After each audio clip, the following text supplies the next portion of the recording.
I just want to introduce our topic that we have for this evening and give you a little bit of background about our speakers that we have this evening. So tonight's topic is cancer rehabilitation. What is it and why do I need to know about it? So first, we have Rita Padhiar.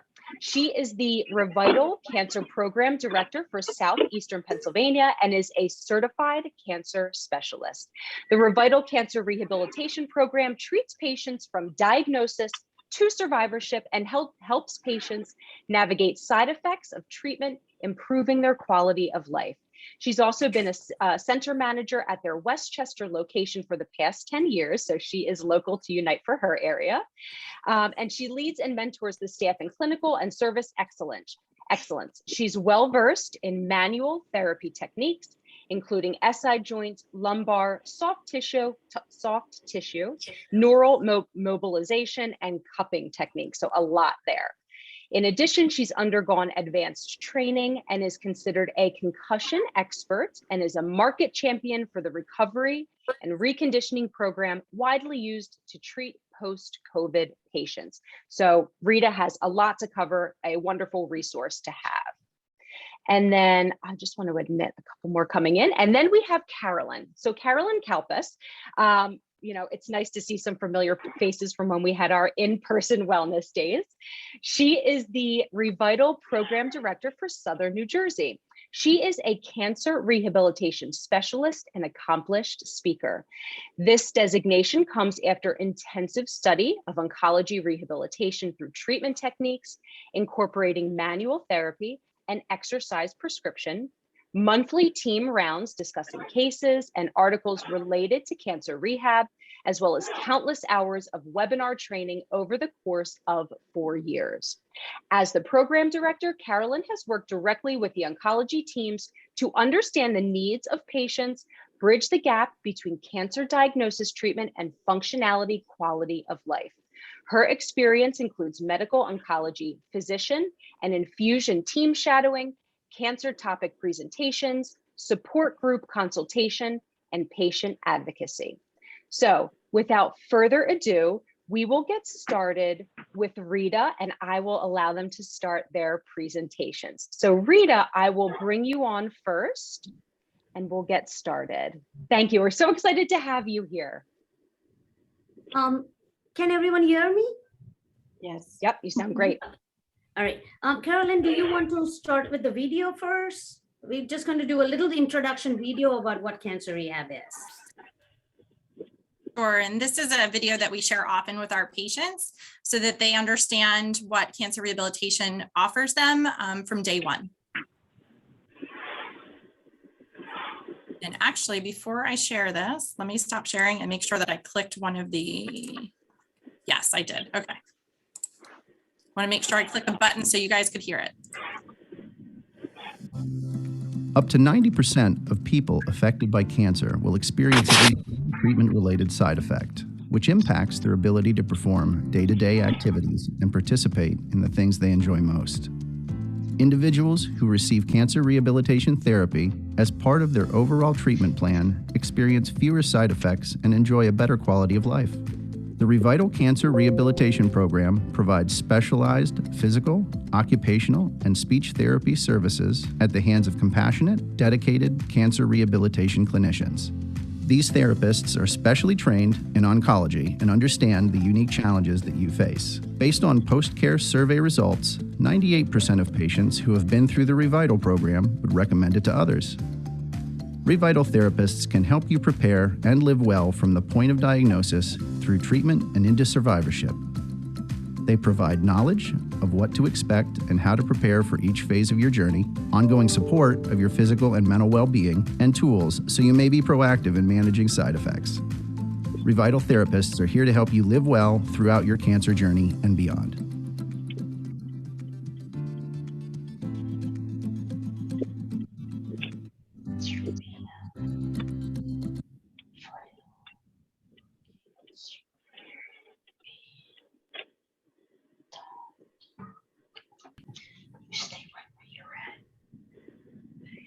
All right. Well, thank you so much for having us today. And we're really, really excited for this presentation and also to see such a wonderful, I was going to say audience, but we can say that, all of us together today. So as Erin so nicely introduced us, my name is, of course, Rita, and I have just over the past 2 years taken on the role of being the ReVital Cancer Program Director. And I just thought I would share a very short story, what led to it. So when the market came up at that, who was going to lead this role, I thought of my friend Karen. Karen was an occupational therapist, and we both had started our career exactly on the same day. And then she was diagnosed with colon cancer, actually. Throughout this journey, it was even hard to say that she was facing so many struggles. And one of the things which kept her going was her goal to do the bikeathon sponsored by American Cancer Society. So she kept on training. She did a lot of strength training, endurance training. And whenever I'd meet her, I would see this bundle of energy. And it was hard to put any kind of diagnosis on her. She managed to do the bikeathon in 2017 and unfortunately lost the battle in 2018. So that's kind of what struck home to me, that she never compromised quality of care throughout her journey. So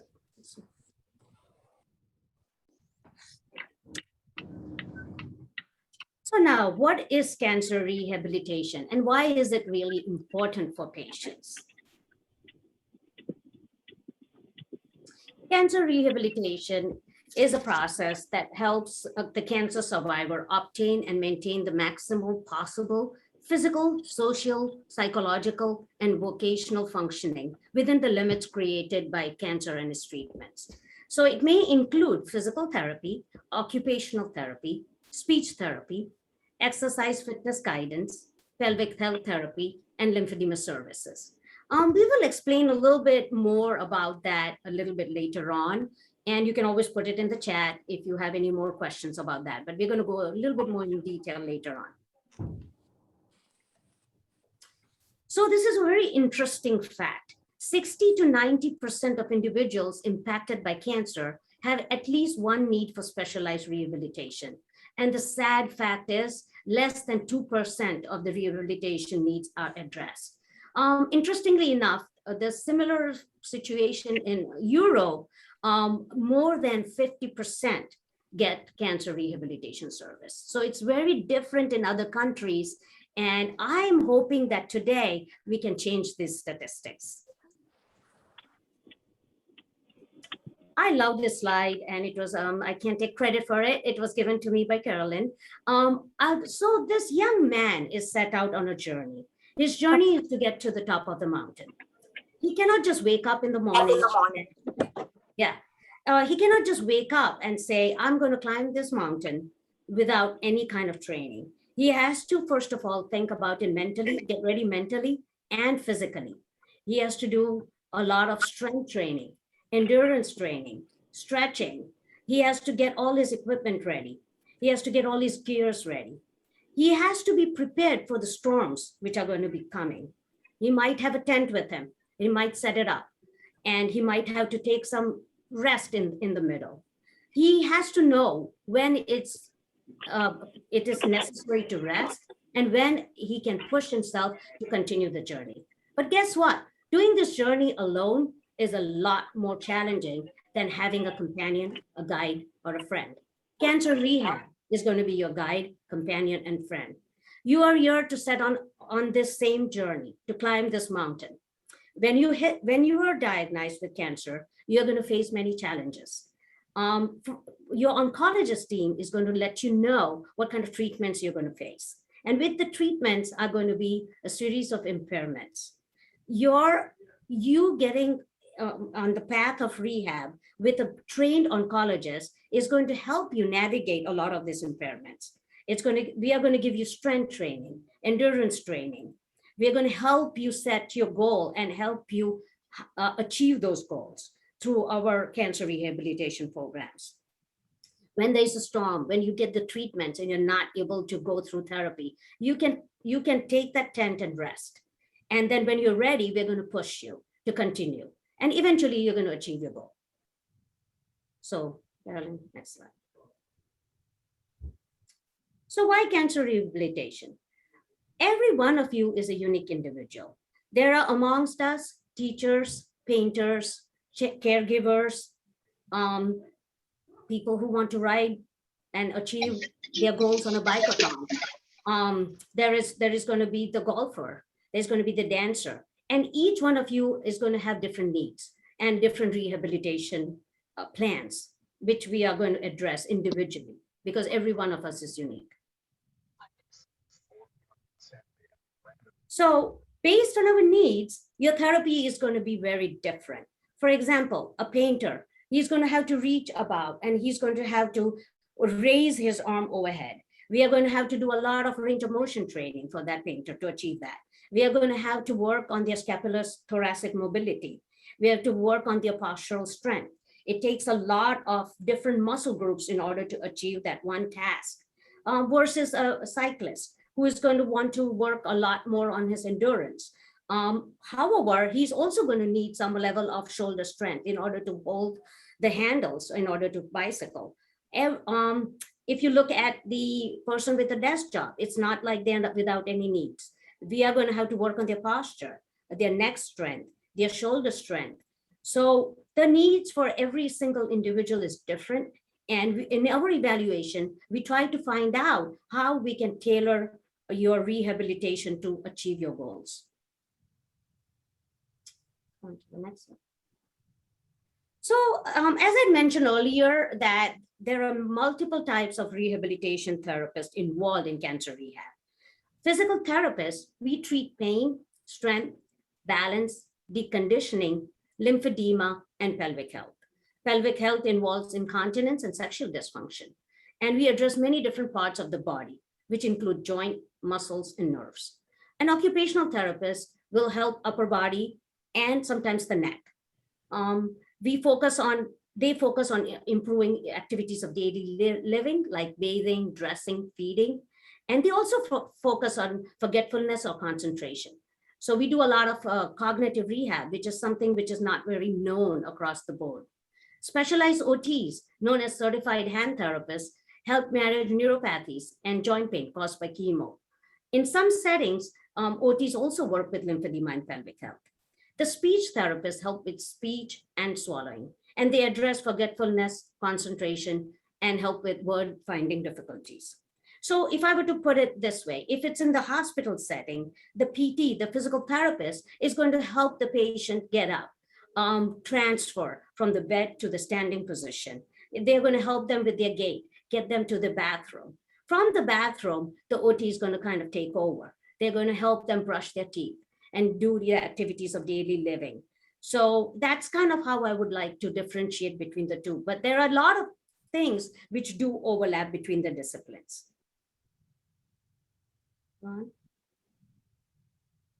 So the common side effects of cancer and its treatment.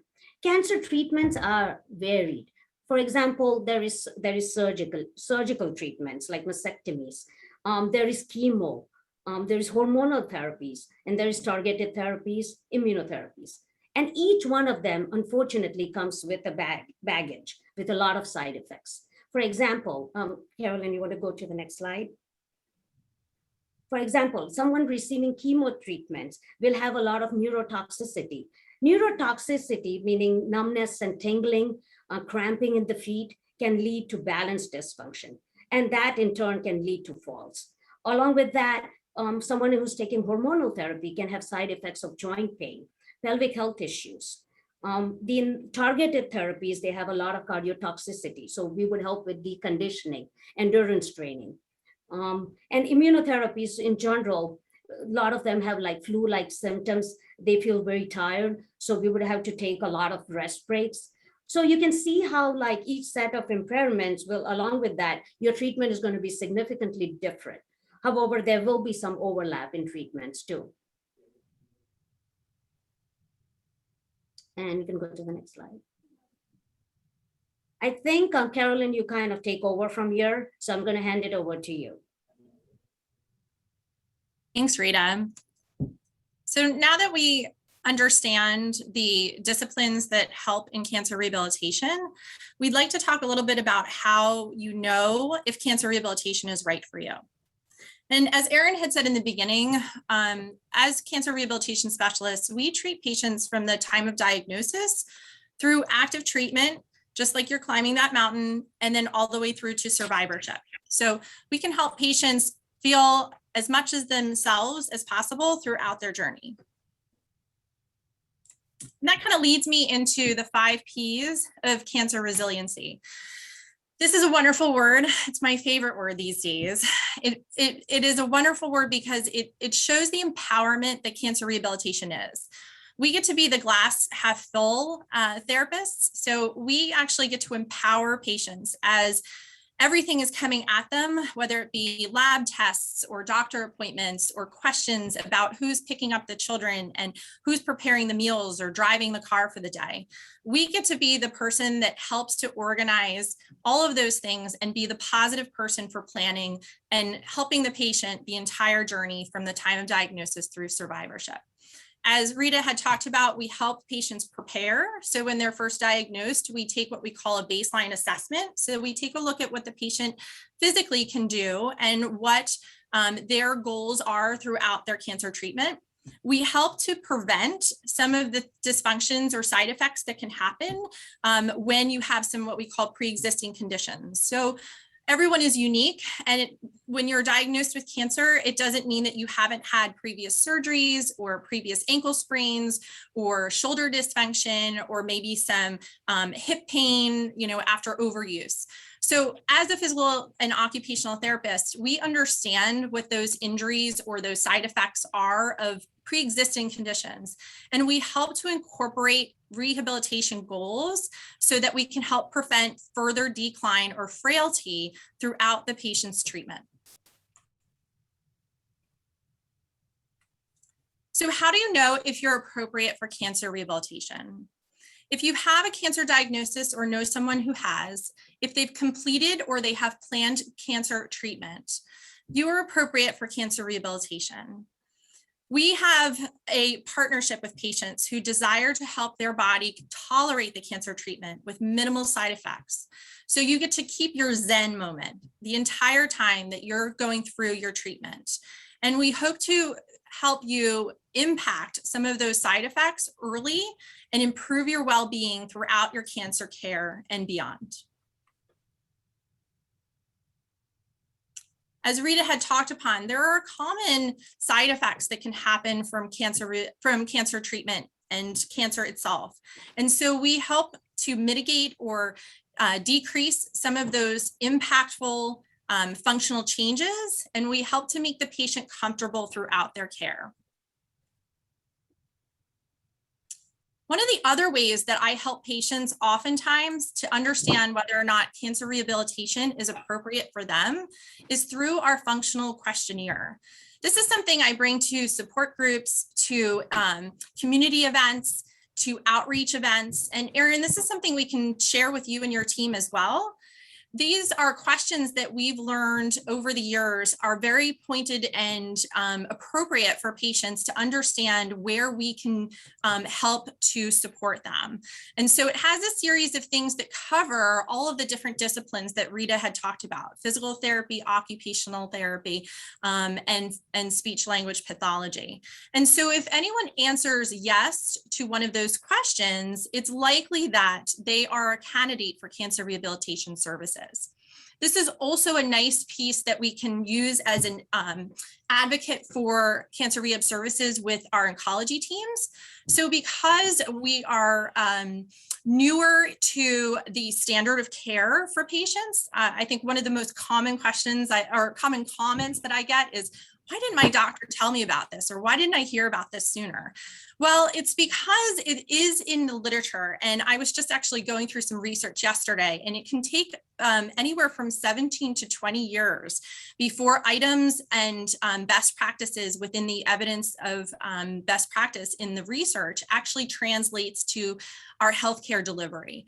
And so we're here, Rita and I are advocates for patients, and we are continuously working with oncology teams, physicians, nurse practitioners, medical assistants, and nurses within the oncology treatment realm to bring awareness where there may not be awareness that we can support patients. And so a lot of times patients will use this sheet of paper to bring to their physician so that they can increase the awareness of cancer rehab as an option for them.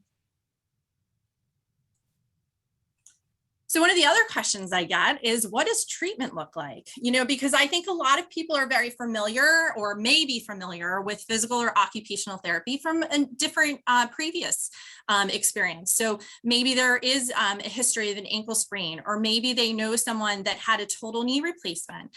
And sometimes those therapy regimens are pretty intense. You know, there's oftentimes after surgery where we're having some difficulty moving a total joint replacement, and we may see that patient 5 times during that week, just to increase the motion and make sure that they really have good outcomes after having that surgical joint replacement. But with cancer rehabilitation, it's much, much different. We understand that the patient is going through a lot of different types of treatment, whether those be targeted therapies, radiation, surgery, or chemotherapy. And that means the intensity of physical action and activity needs to be dosed appropriately. So a traditional 3 times a week for 4 weeks that you may have for an orthopedic or sports-related injury does not apply for cancer rehabilitation. Oftentimes, especially if we see a patient from the early diagnosis point, we actually see them for 1 to 3 visits just to establish a home program and some exercises to help support them throughout the next couple of weeks as they begin their treatment or get ready for surgery. We will then see them after surgery or before chemotherapy, and sometimes during some of the treatments that they have, perhaps as targeted therapy or radiation. And so it's very differently dosed than traditional therapy services, but it's very catered towards the patient's needs. I will see patients for quite a long time because their journeys can change and their body states can change depending on the types of treatment they have. So it's not uncommon that we remain within a patient's life for many years to come following their treatment.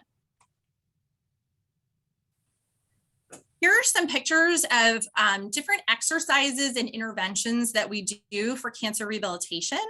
And as I said, it can be very different depending on the patient. So in this bottom left-hand corner, we could be working with someone on some adaptive equipment. So perhaps there's been some new fatigue or some pre-existing conditions which have required them to use something like a crutch or walker or any type of equipment that's new to them. So we may teach them how to use those pieces of equipment temporarily to keep them safe and decrease any chances for falls.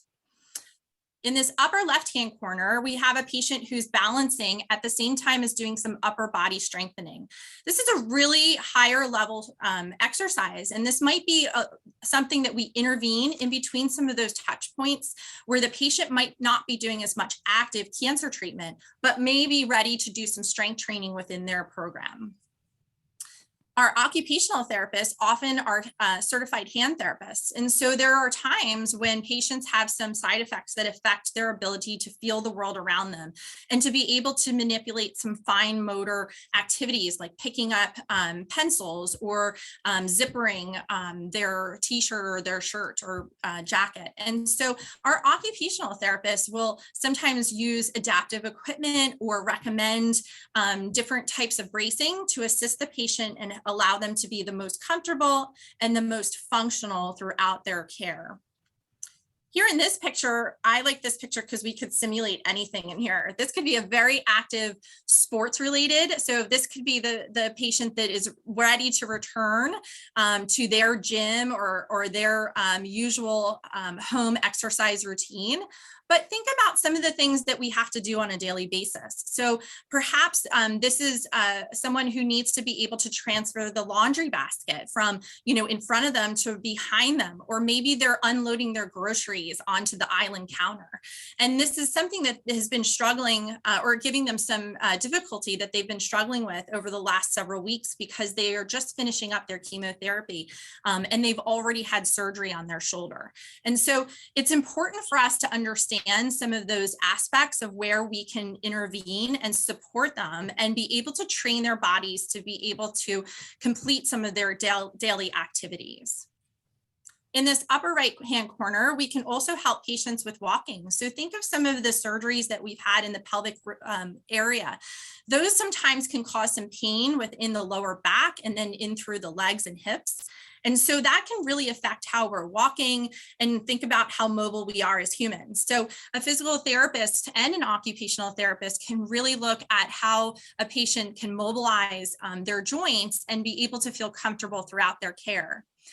Interestingly enough, I'd like to share another aspect of cognitive therapy that can be utilized on a treadmill.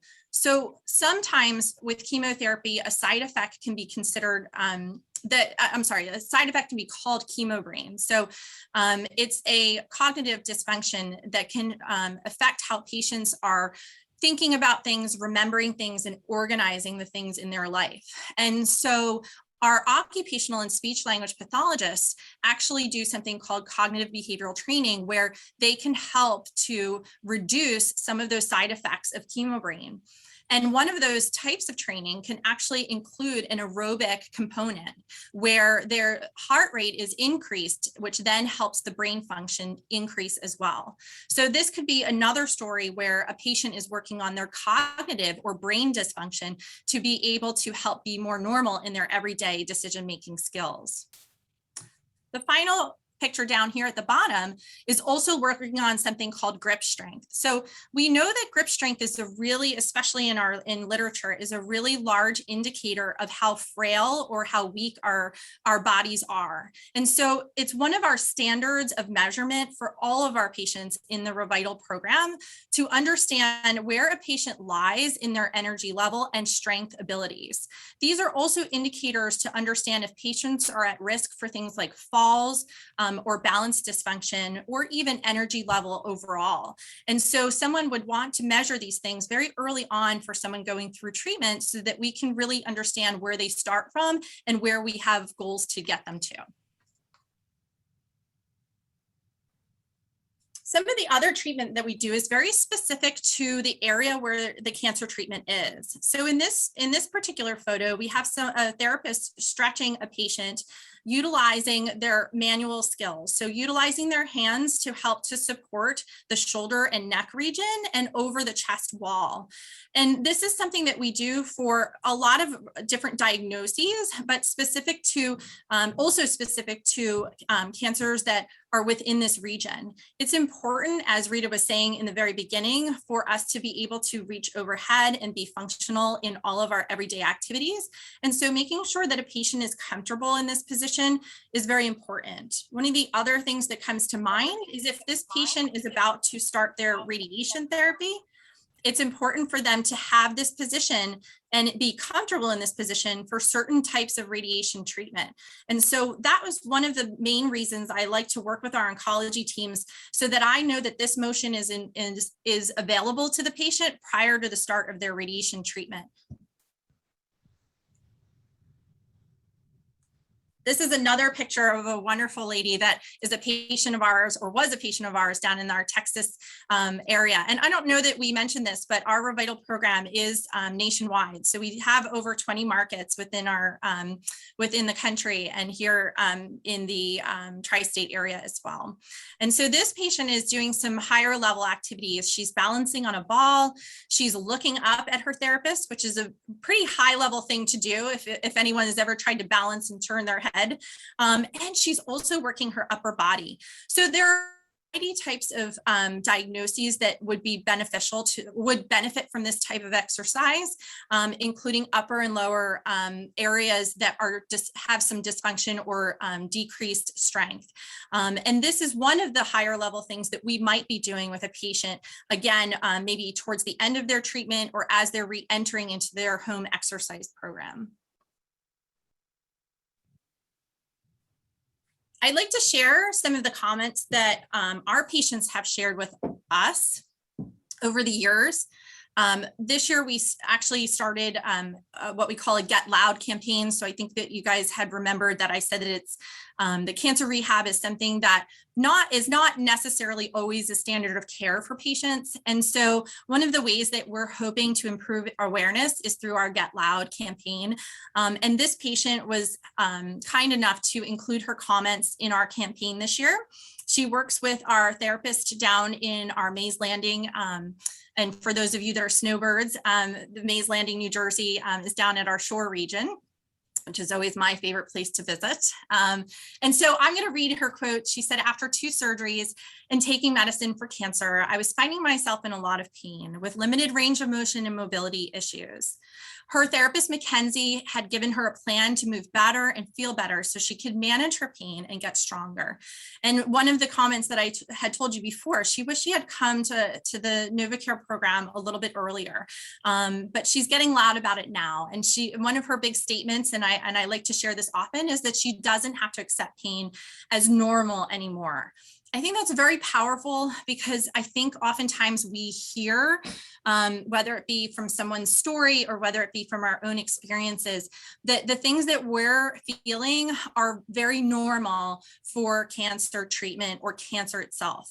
And so there's oftentimes that we as physical therapists and occupational therapists who specialize in cancer rehab would like to come in and step in during that comment and say, wait, because we can help to make patients feel more like themselves so that their normal doesn't include the pain or discomfort that is new to them. This is our wonderful team over in Voorhees, New Jersey, and their work has been with this patient who was in the program closer to the end of her cancer treatment. And so she was a stage 3 breast cancer survivor, and she underwent breast reconstruction surgery. And she started her physical therapy within her recovery after that surgery. And she felt that the cancer rehabilitation program helped to improve her motion, her muscle coordination, and her overall strength. And she thought that that also helped her recover much more quickly. And I have to agree as well.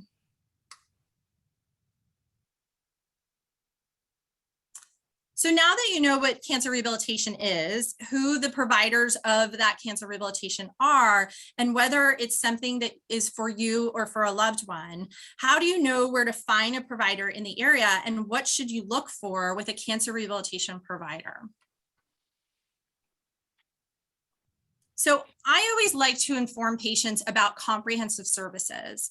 We talked about the many disciplines that make up cancer rehabilitation, and the benefit to the patient with those three disciplines being included in a cancer rehab provider is that there are a variety of impairments that patients with cancer may experience. And so when you're working with a provider that has all of these different disciplines and these specialty programs, it allows you to be able to work within that provider to reach all of your goals and all of the things that you need addressed during your cancer care.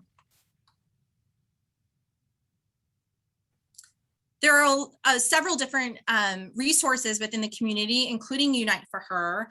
Certainly, we are a resource. As I said, we have over 20 locations within the country, and here in southeastern Pennsylvania and southern New Jersey, North New Jersey, and western Pennsylvania as well. And we are in the Northeast region. Too. The American Physical Therapy Association also has an oncology section, and that's also a good resource to find providers within the area and physical and occupational therapists that are, and physical therapists that are specialized in oncology.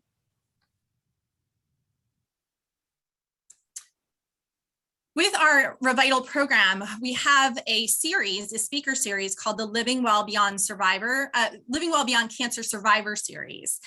This is a quarterly series, and this is the registration information for it. Many of the topics that we talked about today in our general overview of cancer rehabilitation are covered in greater length during this Survivor Series event. And so there are recordings from past events that we have, and our upcoming events are, I believe we have one here in October as well, and we'll share that with you, Erin, in our follow-up.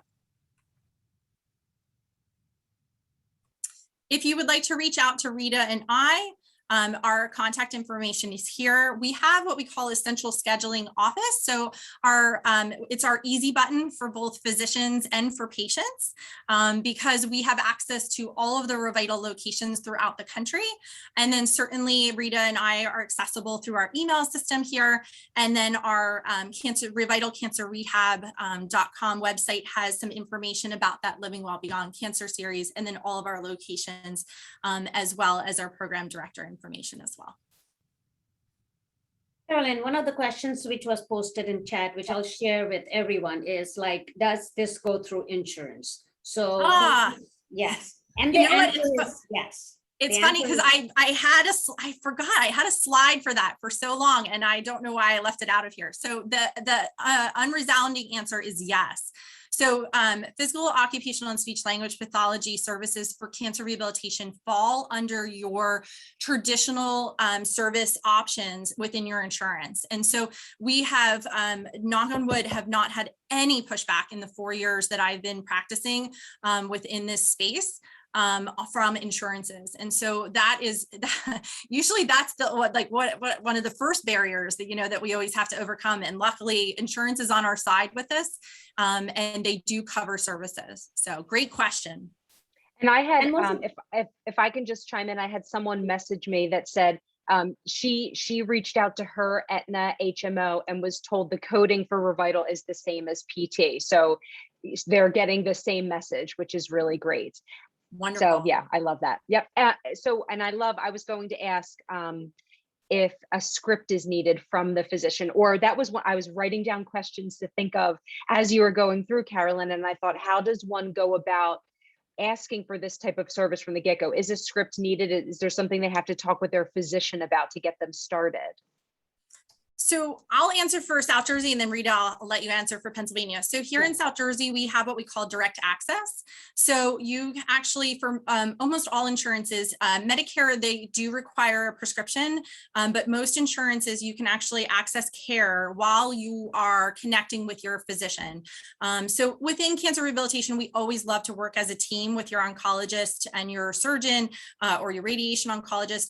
But certainly if you have something that you'd like to, be addressed earlier than later, and you're waiting for that prescription to come through, here in South Jersey, we have direct access. And so we can verify your insurance and make sure that it's covered, and we can see you right away. And then I'll let Rita, you tell about Pennsylvania. It is very similar in Southeastern PA too.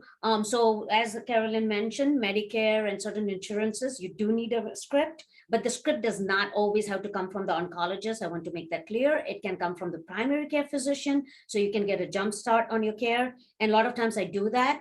And then I connect with the oncologist for you guys and get all the information needed for the best quality of care. Another point I would like to make is, like, we can do a 15-minute consult for you guys. So if you feel like, oh, I'm not quite sure how to go about this, and do I really need therapy, the 15-minute consult we do is completely free. So that would be something you would come in, we would check all your insurance for you. We would tell you whether you could go through insurance or you are a candidate for direct access. We would even tell you whether you're a candidate for rehab or not, or some other service.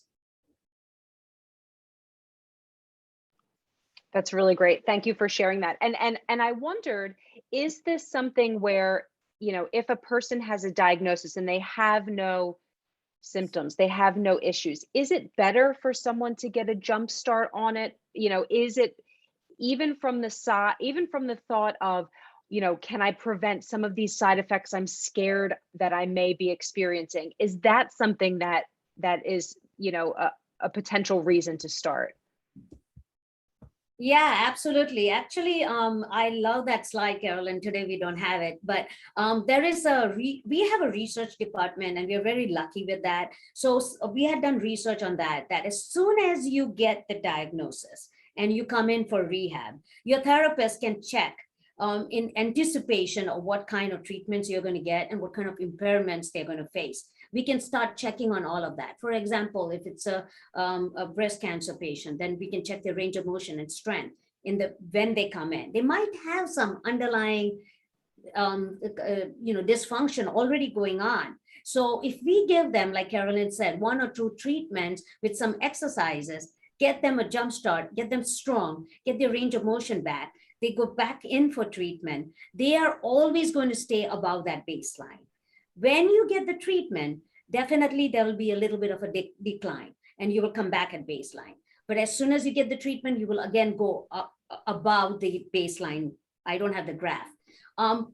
Patients who did not receive any kind of prehab, what we call, and they just got in and they got their treatment, always went below the baseline. And it was very hard to, after they got some kind of therapy, to come back to baseline. So to answer your question, the best practice would be actually, as soon as you get your diagnosis, get a prescription, get it checked by your physical therapist or occupational therapist, and see where you are, get some exercises, go in for treatment, and the outcome is a lot better. Yeah, and one of the things that we do know and we incorporate within all of our treatment is that 150 minutes of moderate exercise per week helps to keep your body strong throughout your cancer care, but it also reduces reoccurrence as well, as in some cancers up to 40%. And I've actually seen some data for certain cancers up to 60% of reduction. And so we incorporate that mantra throughout our cancer care, so that and moderate looks different, keep in mind, from time to time throughout the cancer care. And so we dose that intensity for the patient, but we like to keep them active throughout their treatment. And active is, again, it's different depending on the types of treatment that they're going through. But as I said, at one point there, when a person is diagnosed with cancer, it doesn't mean that they didn't have shoulder surgery 6 months ago. And it doesn't mean that they didn't have what I have is a chronic ankle sprain that continues to give me trouble over the last 5 years, And so those different pieces of what makes you also have an impact on how you're going to respond to the cancer and its treatment. And so by activating your partnership with a cancer rehabilitation specialist early, before you start to see side effects, allows us to proactively manage anything that comes your way, so we can make sure that you have the right equipment. That's wonderful. That's good to know. And I want to encourage, again, any questions that you have, feel free to use them in the chat. And I will say, Carolyn, in just my own reading about physical therapy, I know also, and again, this is something that I just sort of bring up when I chat with our community for our nutrition calls, is the importance of movement, any kind of movement, and treatment tolerance. And it can be just gentle stretching or just some sort of movement, but it really does make a difference. I'm curious, when a person is done their treatment, whether it's surgery, chemo, how long after that portion of their treatment is finished, how long afterwards might they continue with some sort of rehab program? Does it vary? Is there a general guideline for that? Yeah, so we actually incorporate the Strength After Breast Cancer program here in South Jersey, as well as other fitness programs. And generally, the rule of thumb is 4 to 6 weeks after they're finished with their treatment, do we start to incorporate some more intensive activity and exercise. It's one of the more important things that we can do. And I think that's something that patients don't realize, that we can be real advocates for, to really help hone in on some of the remaining things that make you in your everyday life, and really helping you achieve some of the goals that you have. And maybe you have never had fitness in your life before, but now you have a different outlook and a different thought process about that. We're the licensed experts to be able to help guide you in the appropriate level of exercise for you in that level of time. Wow, that's great. 4 to 6 weeks. That's wonderful. And then we have what is called a surveillance program. So at each time you receive treatment or before you receive treatment, you would be advised to come back, have a little baseline assessment, and then come back again after the treatment. So as Carolyn said, like the journey from get-go, from diagnosis to all the way through survivorship, we are holding your hand. And, That's you know, great. I think, Erin, I think it's something that's very counterintuitive, especially while you're going through active treatment, to think about activity and exercise. I mean, so many of my patients, they look at me like I have two heads when they first hear about it. They're like, exercise, I can't even get out of the chair. Like, what are you talking about? Why would I want to do this? But the body is amazing. It really responds. And it doesn't mean that you're running on that treadmill. It doesn't mean that you're using that medicine ball and you're rotating your trunk. But it may mean that you're lifting your arms overhead for 4 repetitions and using your breathing and being able to help create some relaxation techniques. It's one of the things that we can help to provide. You know, you were talking about the emotion of being able to, go through all of the treatment, and then also the emotion of being able to be finished with your treatment. All of those things can really have an impact on your overall physical health. And so we're there to help make that difference and be that support system, because we allow that patient to be able to ask us questions and sort through some of the difficulties that they're having to getting back to the way that they felt prior to their diagnosis. Yeah, and Carolyn, I remember us talking about this too, that how if you go through physical therapy, you can tolerate your treatments better, you can reduce your ER visits, and you can reduce the length of treatment. The length of hospital stay. So there is a lot of, and in that process, you can increase the longevity if that's the case. So there is a lot of long-term benefits for exercise and physical therapy and all rehab actually. Motion is lotion. I use that a lot. Motion is lotion.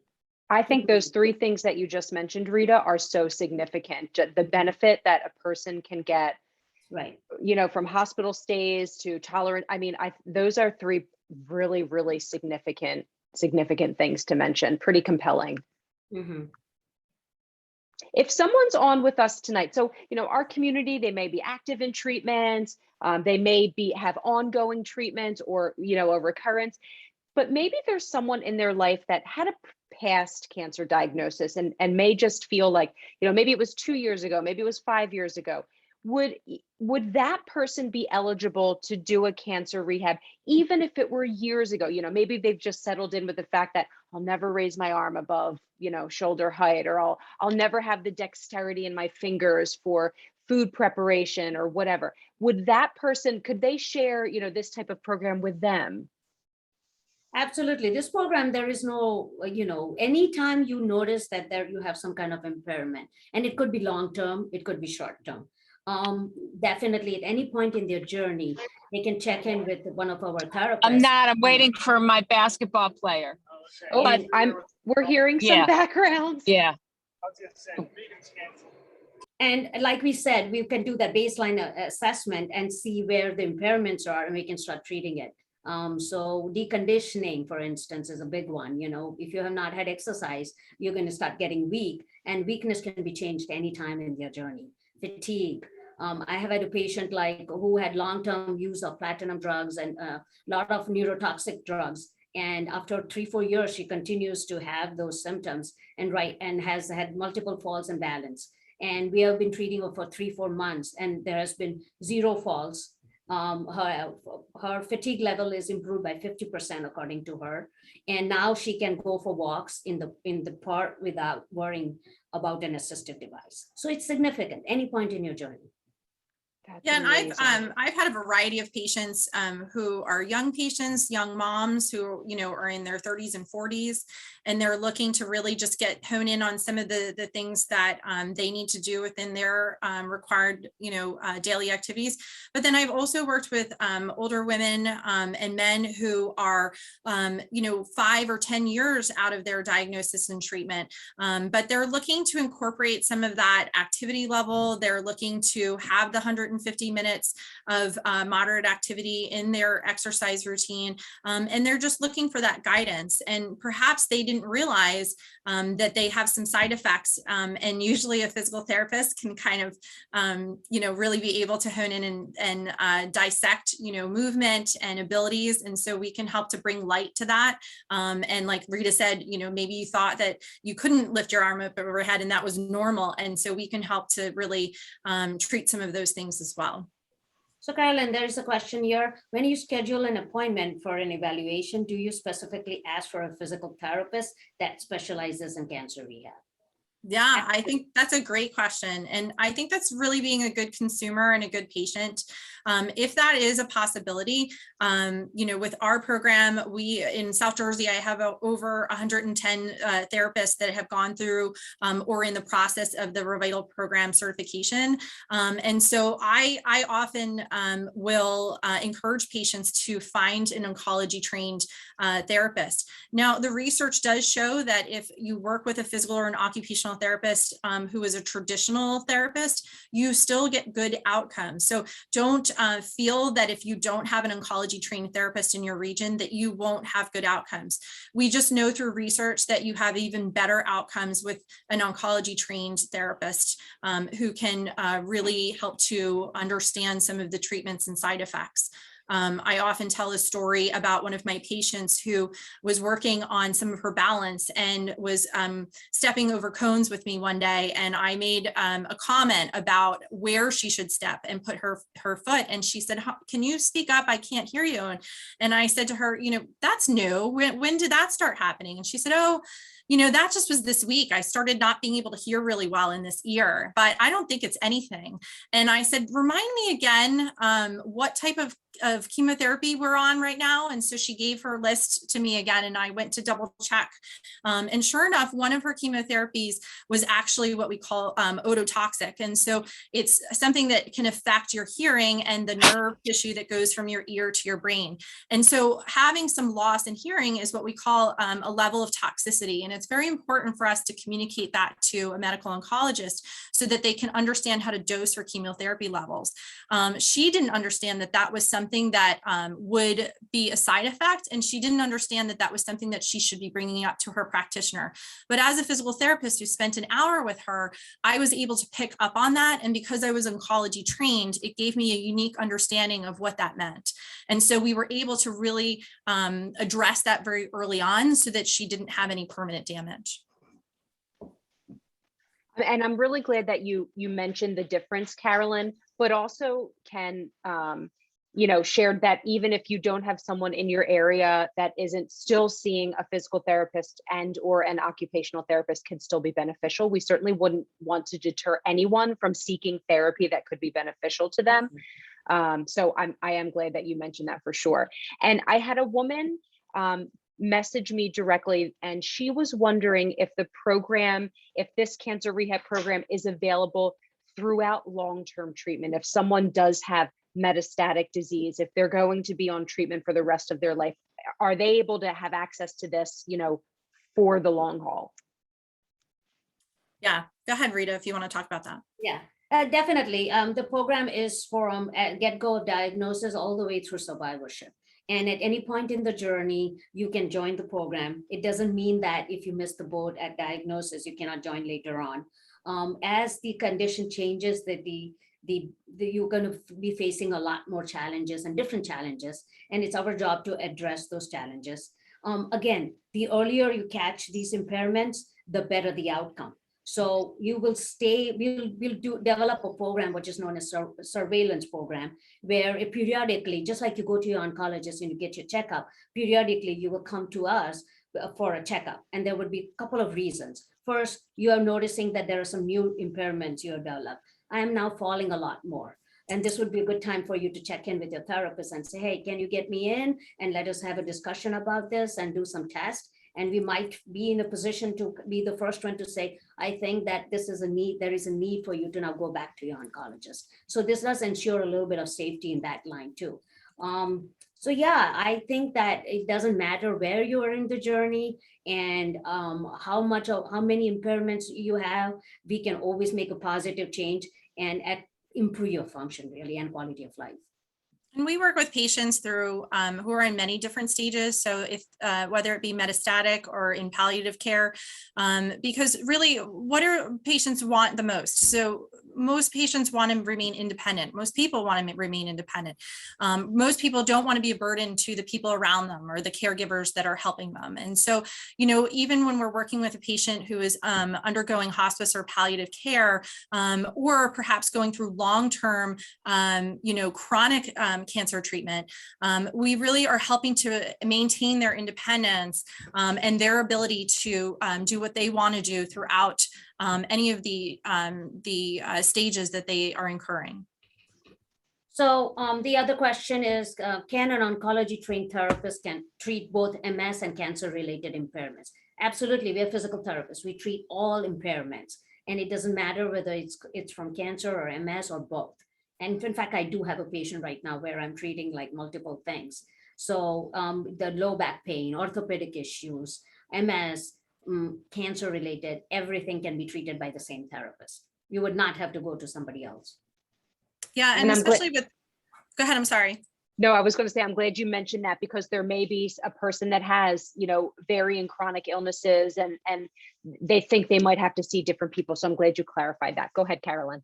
Yeah, I was going to say, and with MS, there's some differences in the style of treatment that we incur, and we understand the energy levels and the strength levels. And so we understand that how that impacts a patient's cancer care and treatment as well. And so that's a wonderful way to be able to really cater that treatment for the patient individually.